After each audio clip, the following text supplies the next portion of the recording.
ലോക്സഭാ തെരഞ്ഞെടുപ്പിനുള്ള LDFന്റെ സീറ്റ് വിഭജന ചർച്ചകൾ ഇന്ന് പൂർത്തിയാകും.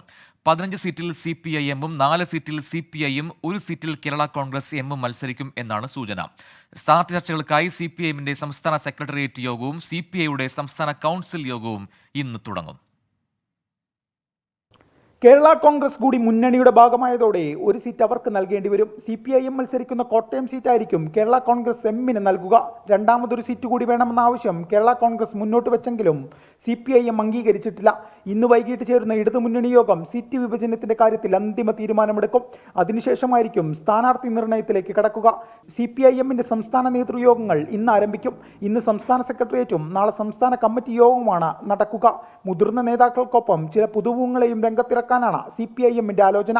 സ്ഥാനാർത്ഥികളെ സംബന്ധിച്ച് ജില്ലാ കമ്മിറ്റികളോട് അഭിപ്രായം തേടും. CPI-യുടെ സംസ്ഥാന കൗൺസിൽ യോഗത്തിൽ സ്ഥാനാർത്ഥികളെ സംബന്ധിച്ച് ചർച്ചകളുണ്ടാകും.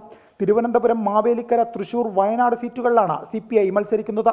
തൃശൂരിൽ VS സുനിൽകുമാറും മാവേലിക്കരയിൽ AYSF നേതാവ് CA അരുൺകുമാറും മത്സരിക്കാൻ ധാരണയായിട്ടുണ്ട്.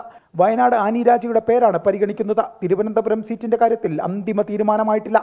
കേരള കോൺഗ്രസ് എം മത്സരിക്കുന്ന കോട്ടയം സീറ്റിൽ നിലവിലെ MP-യായ തോമസ് ചാഴിക്കാടനോ ജോസ് കെ മാണിയുടെ ഭാര്യ നിഷ ജോസ് കെ മാണിയോ മത്സരിക്കാൻ സാധ്യതയുണ്ട്. 24 തിരുവനന്തപുരം.